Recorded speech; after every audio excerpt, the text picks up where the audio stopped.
wat tasawwuf. Ya. Pengertian akhlak dan tasawuf. Wal akhlaku, akhlak, lugotan secara bahasa makhudatun.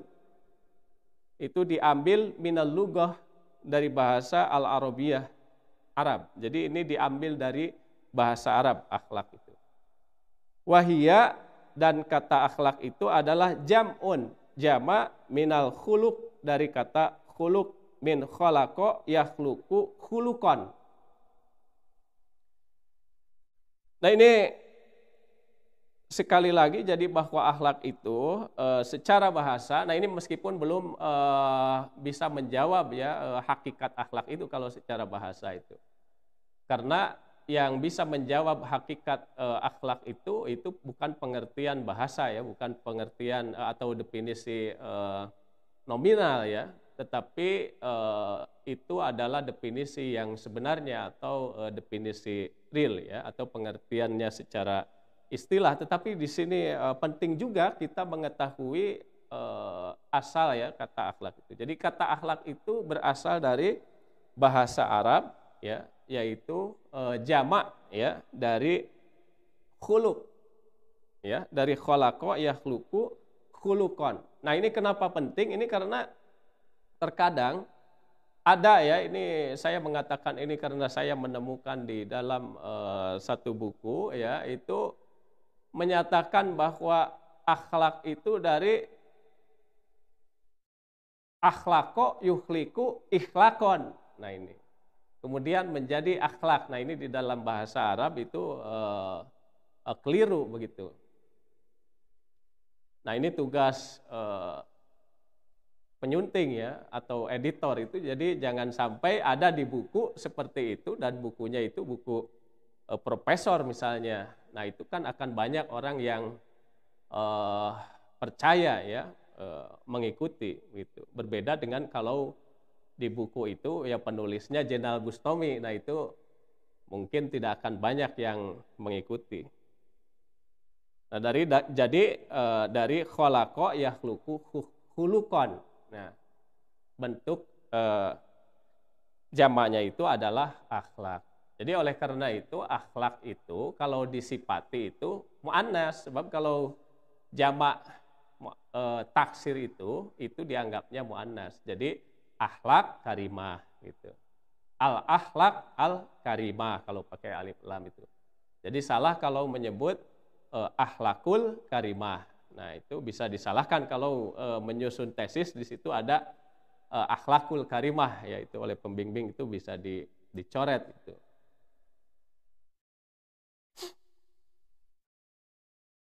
Wal khuluq, kata khuluq itu fil arabiyati di dalam bahasa Arab qad yustakhdamu, terkadang dipakai juga bimakna tabi'ah ya. Dalam arti watak ya, atau wal adah, kebiasaan. Nah ini wa fil lughah al injilijiyah, nah dan di dalam bahasa Inggris itu yutarajjamu katsiran, banyak diartikan bimustolahi karakter, nah dengan istilah karakter. Nah makanya itu ada istilah pendidikan karakter. Nah itu sebetulnya pendidikan akhlak ya, tetapi kadang orang lebih banyak yang menyebut pendidikan karakter gitu. Jadi seperti tidak bangga dengan istilah Arab itu, ya. Dan itu mungkin penyebabnya seperti di pertemuan kemarin sudah saya jelaskan. Falidzalika, oleh karena itu, idza wajadna, apabila kita menemukan mustalah karakter, istilah karakter, kama fi ibarati, pendidikan karakter, nah itu. Bimakna tarbiyatil akhlak fil Islam, itu maksudnya pendidikan akhlak itu kalau di dalam Islam itu.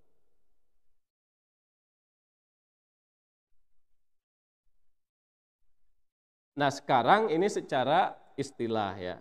Wa amal akhlak istilahan. Adapun akhlak secara istilah, faqaddama katsirun minal ulama, ya telah dikemukakan oleh banyak ulama, kathirun itu banyak, ya, minal ulama dari ulama-ulama, maksudnya banyak dari para ulama. Ta'rifatihi, definisinya itu al-mutasawiyah fil makna, itu yang hampir sama di dalam artinya. Misalnya saja Ibnu Miskaweh ya, itu kan mengatakan bahwa innal akhlaq halatun linafsi da'iyatun laha ila af'aliha bighairi fikrin warubiyah. Nah, itu. Jadi keadaan jiwa yang mendorong jiwa itu untuk, ya, melakukan satu perbuatan tanpa dipikir terlebih dahulu dan dipertimbangkan terlebih dahulu. Demikian juga Imam Ghazali, ini sama ya, hanya ibarahnya saja yang berbeda. Di sini menyebutkan ibaratun an hayatin fin nafsi rasikhatin anha tasdurul af'alu bisuhulatin wa yusrin min ghairi hajah ila fikrin waruwiyah. Nah, itu. Jadi keadaan psikis, ya, keadaan jiwa yang tertanam kuat, ya, yang darinya itu muncul perbuatan-perbuatan, ya, bisuhulatin wa yusrin, dengan mudah, min ghairil hajah, tanpa memerlukan, ila fikrin warwiyah, kepada pemikiran dan pertimbangan. Nah, itu akhlak itu. Nah, ini maka yang harus diperhatikan di dalam pengertian ini atau definisi ini, yang pertama itu adalah halatun linafsi atau hay'ah, ya, hay'atun nafsi, ya, rasikhah, itu yang kuat.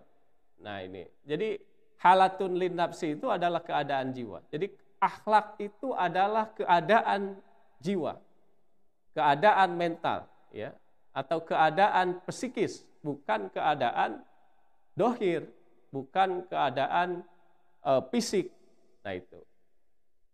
Nah, di mana kan manusia itu terdiri dari dohir, ya, dan batin, atau fisik dan psikis. Nah, akhlak itu bersifat psikis, ya, bersifat psikis.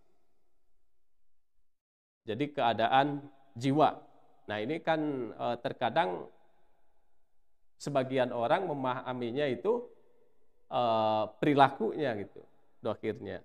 Nah, ini jadi halatun linafsi da'iyatun laha, ya, ila af'aliha, itu yang mendorong adanya perbuatan-perbuatan. Nah, baru kalau perbuatan itu yang melakukannya itu adalah dohir, ya, fisik, anggota badan.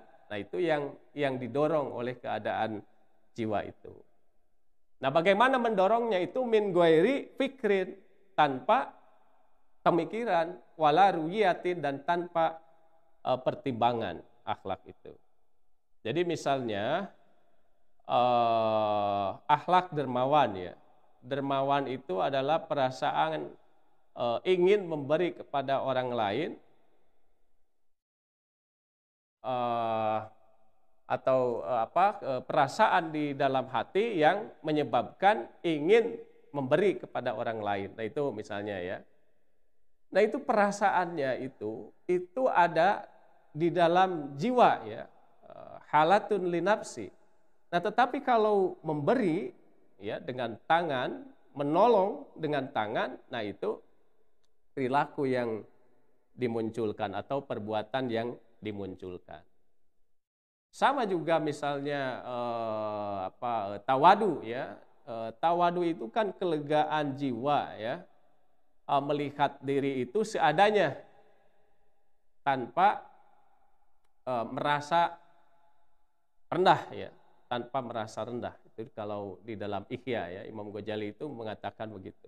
Sebab kalau ada perasaan rendah, itu nanti bukan tawadu itu, tetapi itu adalah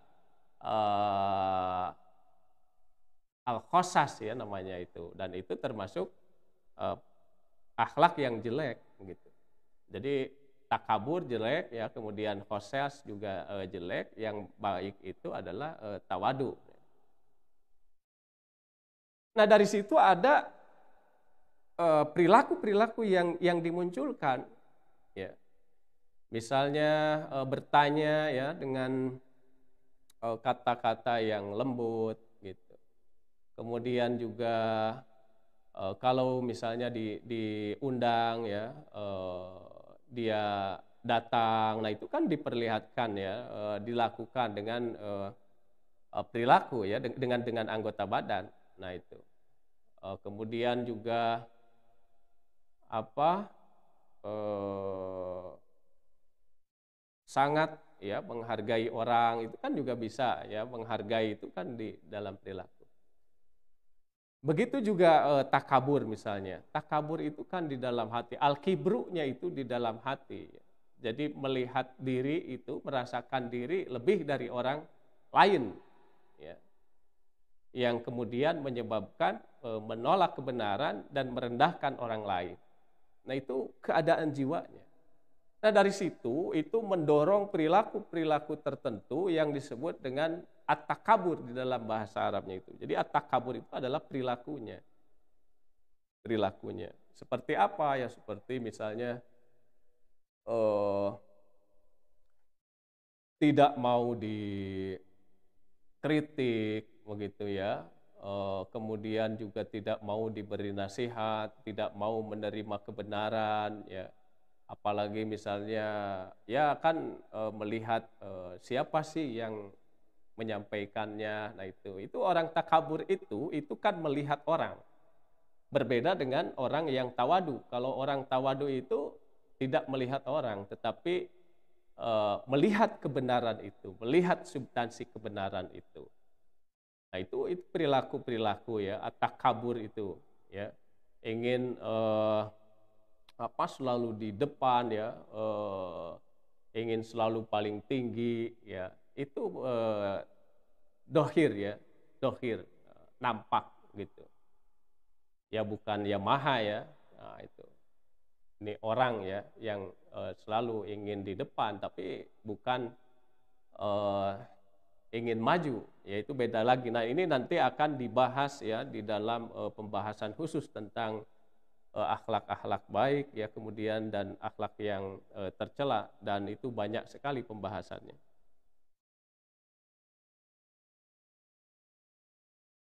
Walidzalika, nah oleh karena itu laisatil akhlak ya, laisatil akhlak, bukanlah akhlak itu sulukan, perilaku. Jadi akhlak itu bukan perilaku ya. Kalau perilaku itu kan terlihat ya, dohir itu, kelihatan perilaku itu. Nah, akhlak itu bukan perilaku. Kama yafhamuhu ba'dul ashkhas, sebagaimana dipahami oleh sebagian orang. Walakinnaha, tetapi akhlak itu hayatun nafsiyah, keadaan jiwa, yasduru anha ya, yang muncul dari jiwa itu as-suluk al-muayyad, perilaku tertentu. Nah itu. Sebagaimana dikatakan oleh Dr. Muhammad Al-Khufi, itu al-akhlaqu masdar, wassuluku madhar. Jadi akhlak itu sumbernya. Akhlak itu sumbernya. Sementara perilaku itu adalah fenomenanya yang terlihat itu. Jadi perilaku itu adalah fenomena dari akhlak. Jadi kalau orang berakhlak yang jelek itu akan terlihat ya. Kemudian kalau akhlaknya, keadaan jiwanya baik ya, mulia, itu juga akan terlihat. Hanya kalau akhlak yang jelek itu biasanya tidak langsung terlihat ya di dalam waktu yang sangat singkat. Karena pada prinsipnya orang itu tidak mau kalau kelihatan akhlaknya itu jelek ya. Sehingga perilakunya itu ya, itu akan pura-pura baik. Nah, itu yang disebut dengan suluk mukhtalaq. Ya. Jadi ada perilaku yang dibuat-buat.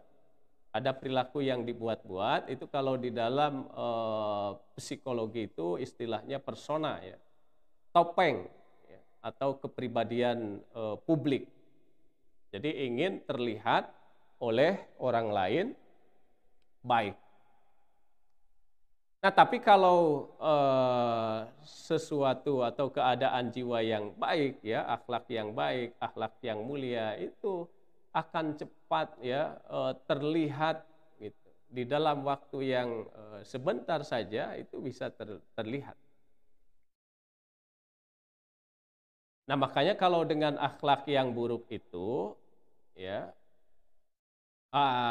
karena apa? Akhlak yang buruk itu suka ditutupi, jadi banyak juga orang yang tertipu.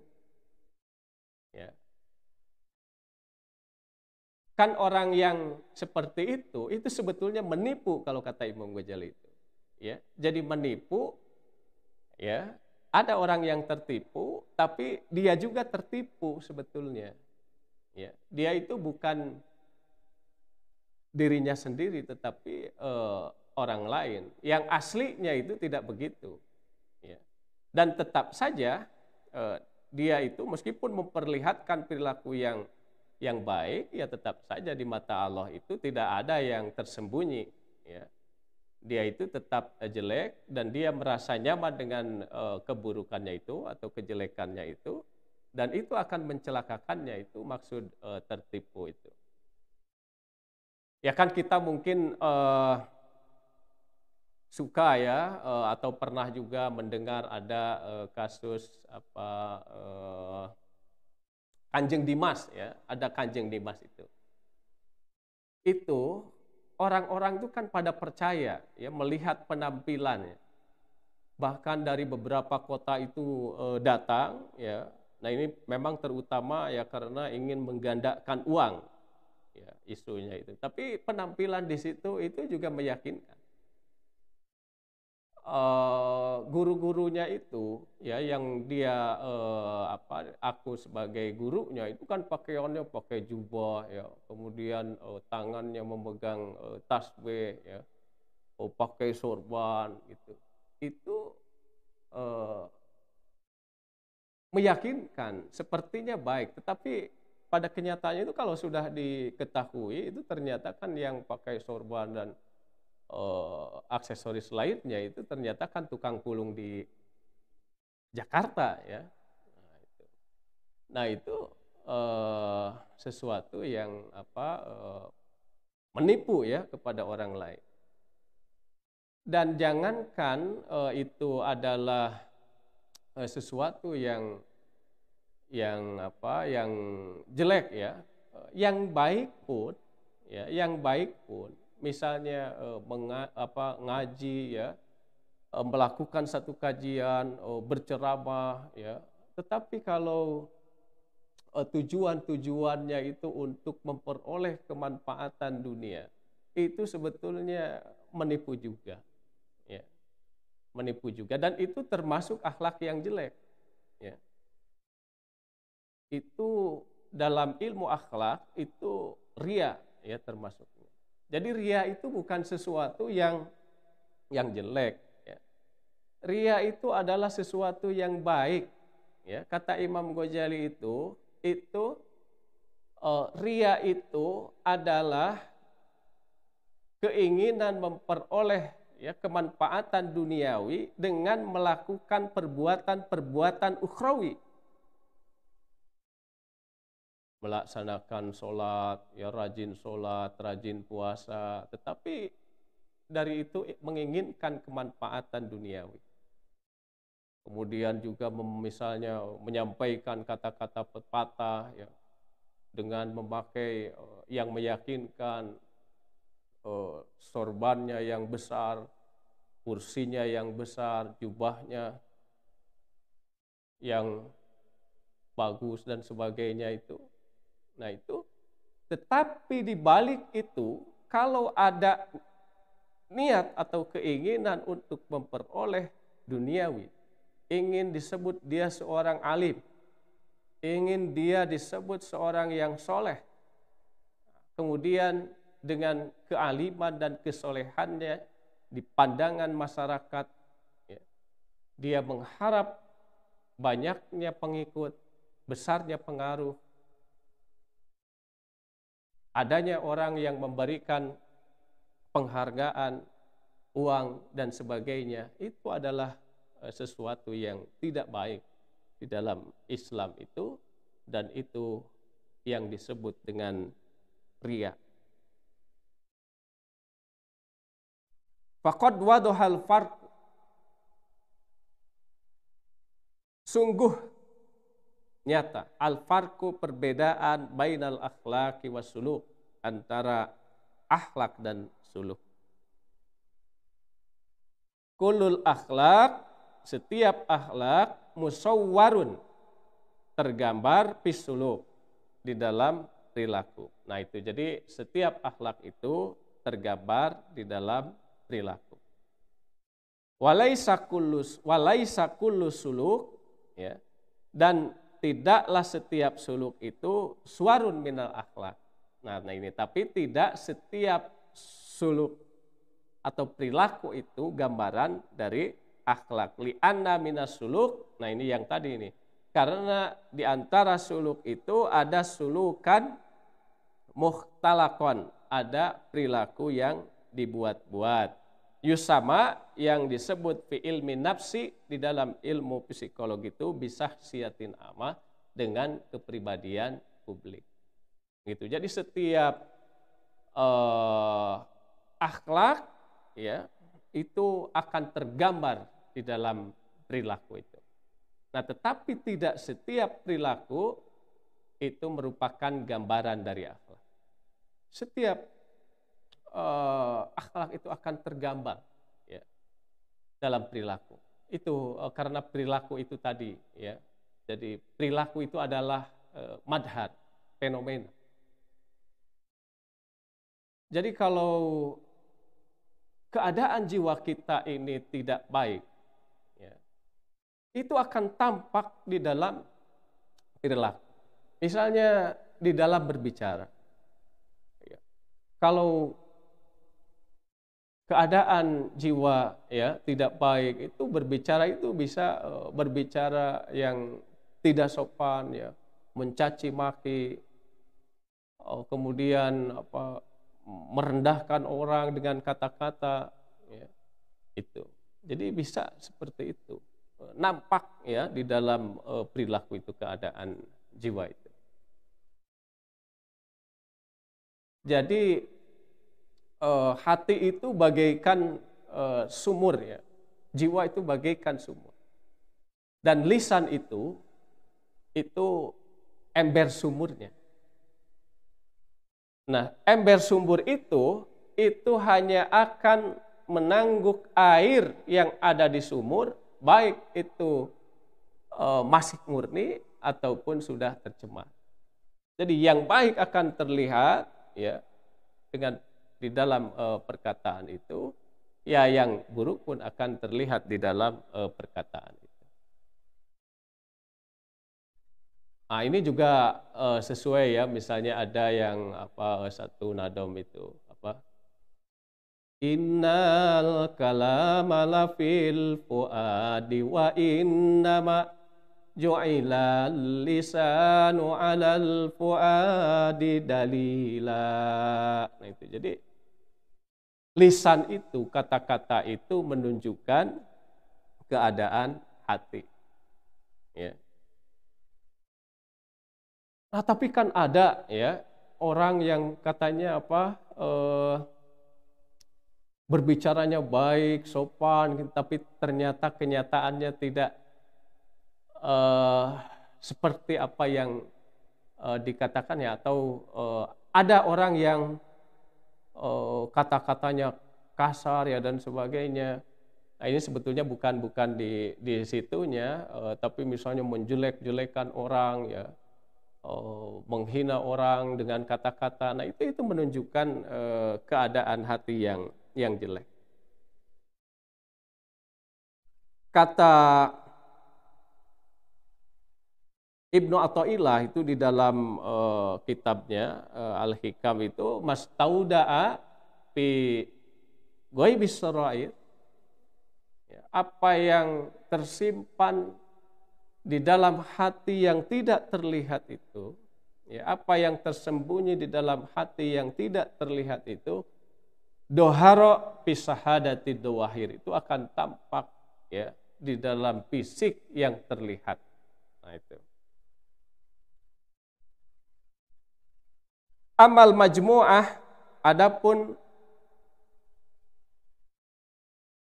keseluruhan, ya, gabungan minal akhlaki, dari akhlak, wasuluk, dan perilaku, payusamma, ya, itu disebut fil arabiyati, di dalam bahasa Arab itu bisaksiyah, dengan istilah saksiyah, wa fil inzilijiyah bi personality, dalam bahasa Arab itu disebutnya saksiyah. Nah, kalau di dalam bahasa Inggris itu personality. Nah, ini sesuai dengan apa yang dikatakan oleh Carl Gustav, ya, bahwa kepribadian itu adalah keseluruhan dari perasaan, pemikiran, ya, tingkah laku, kesadaran dan ketidaksadaran. Fatarbiyatul akhlak fil Islam, nah, maka pendidikan akhlak di dalam Islam itu la tufhamu fahman dayyikon, janganlah dipahami secara sempit. Bi annaha, bahwa pendidikan akhlak itu tasmulu nahiyatan atifiyatan fahasbu, hanya mencakup aspek rasa, ya, aspek afektif saja. Bal yasmulu nahiyatan ma'rifiyah, tetapi juga mencakup aspek kognitif, ya, pemikiran, wasulukiyah, dan perilaku. Nah, ini yang mungkin saja sudah belum ini kita memahami, ya, bahwa pendidikan akhlak itu mencakup keseluruhan aspek, ya, baik aspek afektif, ya, rasa, kemudian kognitif, ya, pikiran, kemudian juga psikomotor, ya, perilaku. Ini jangan-jangan masih, ya, menganggap bahwa pendidikan akhlak itu hanya satu aspek saja. Jadi aspek di dalam Islam itu, akhlak di dalam Islam itu bukan hanya rasa begitu, ya, tetapi pikiran pun itu akhlak, ya. Dan perilaku juga itu adalah objek, ya, dari akhlak juga. Gitu. Jadi harus keseluruhannya. Nah, ini memang seperti kita lihat di dalam tujuan pendidikan nasional juga, di situ ilmu kan dibedakan, ya. Jadi di situ ada berakhlak yang mulia, kan gitu. Tapi kemudian ada sehat, ya, kemudian berilmu. Nah, itu dibedakan. Di dalam Islam itu sebetulnya tercakup di dalam akhlak itu. Sebab keadaan psikis itu bukan hanya rasa, ya, tetapi pikiran juga itu keadaan psikis, ya, dan semuanya itu nanti akan terlihat di dalam perilaku tadi.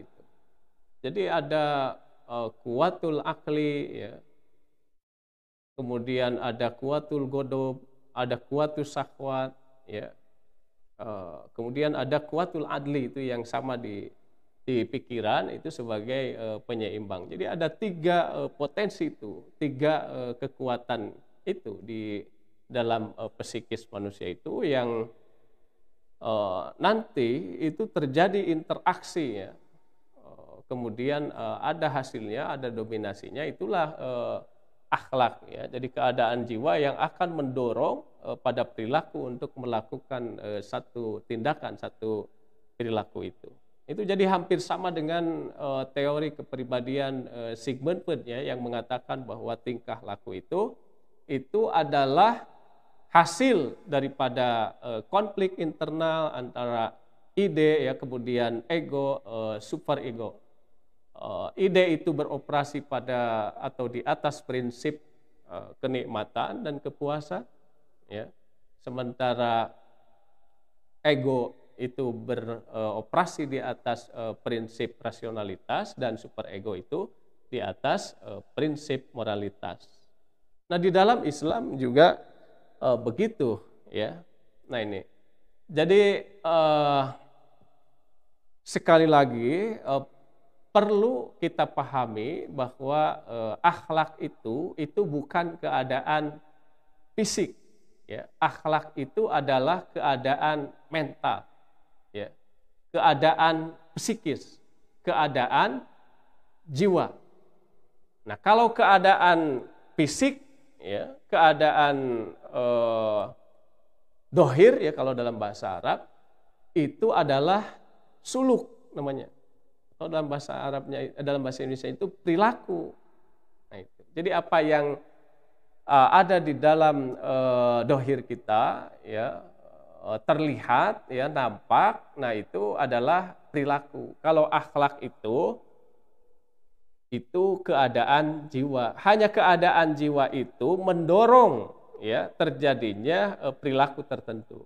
Nah, sehingga mungkin orang itu sudah suka memahami bahwa akhlak itu perilaku, tapi tidak terlalu salah juga, ya, karena memang perilaku-perilaku itu didorong oleh akhlak. Jadi akhlak ini netral, ya. Jadi kalau akhlak itu baik, ya, akhlak itu mulia, itu akan mendorong perilaku-perilaku yang baik, yang mulia.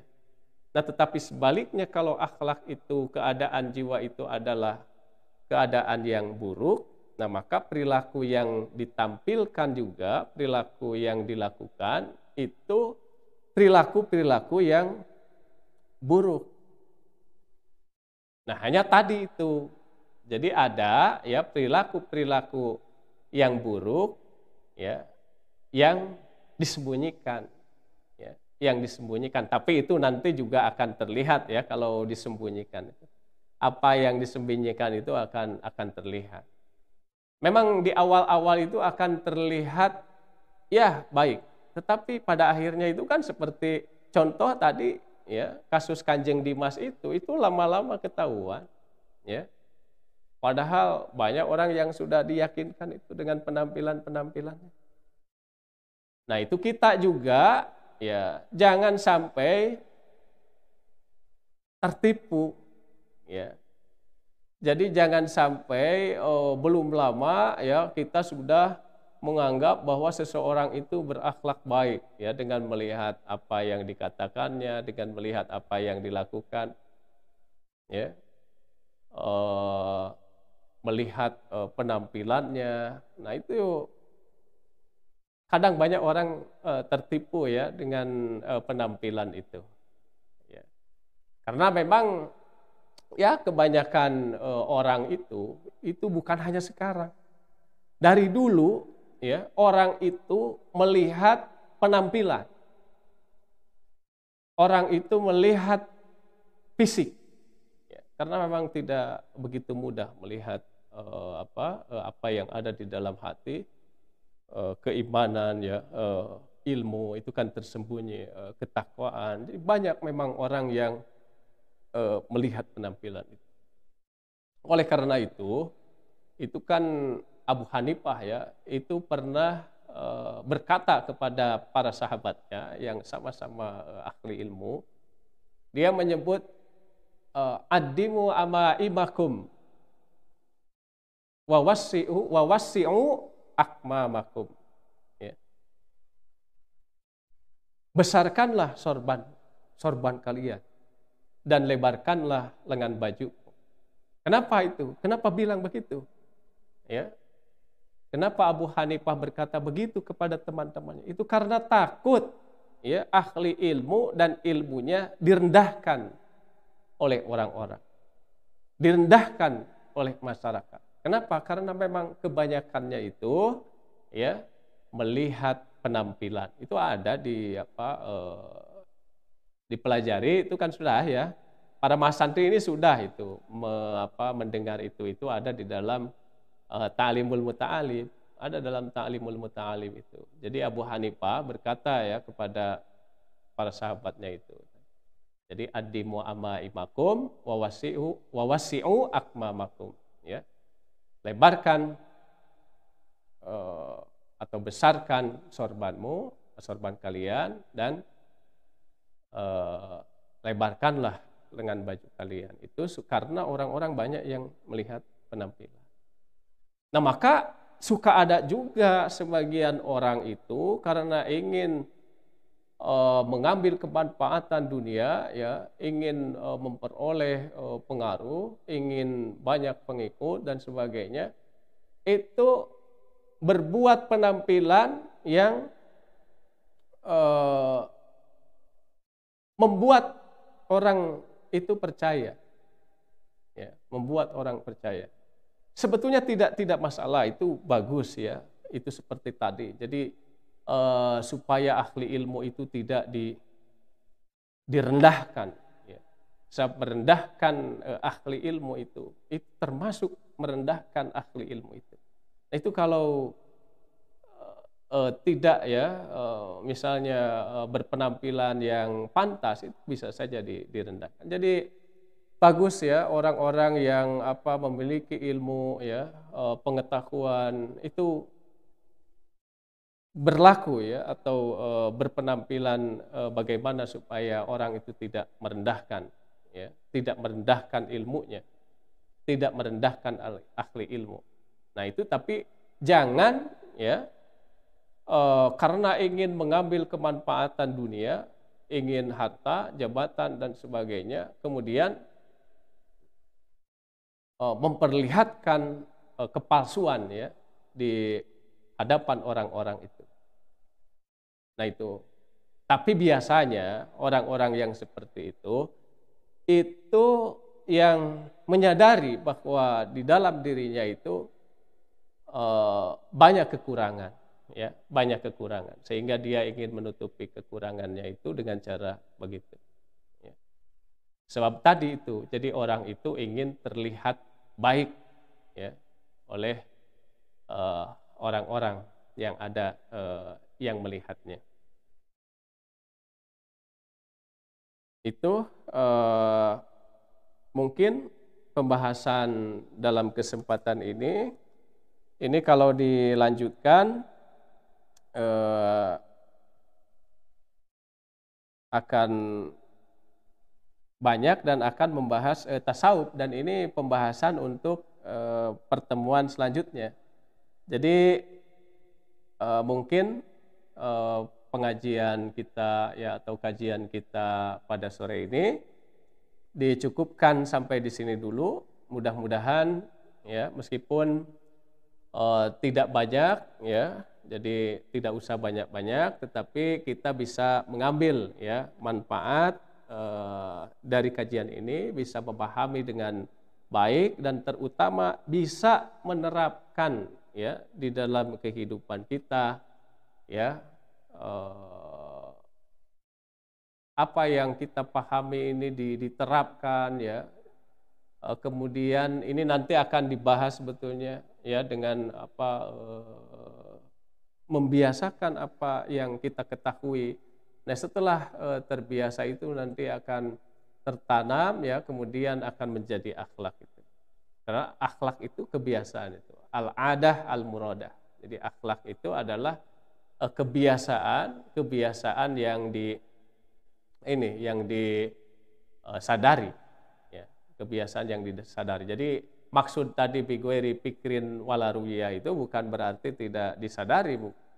Ya, itu tanpa pemikiran. Tanpa pemikiran itu artinya tanpa, ya, ada berpikir dulu, ya, ini sebetulnya maknanya hampir sama, ya, disambungkan itu tanpa pertimbangan. Jadi ada pertimbangan, misalnya pertimbangan takut, ya, pertimbangan takut. Waduh, ini saya kalau tidak memberi sesuatu ini saya takut, gitu, ya. Misalnya takut bisa saja kan orang memberi, ya, seperti itu ada perampasan, itu kalau tidak diberi, ya, orang yang merampas itu kan takut kepada kita berbuat yang mencelakakan kita.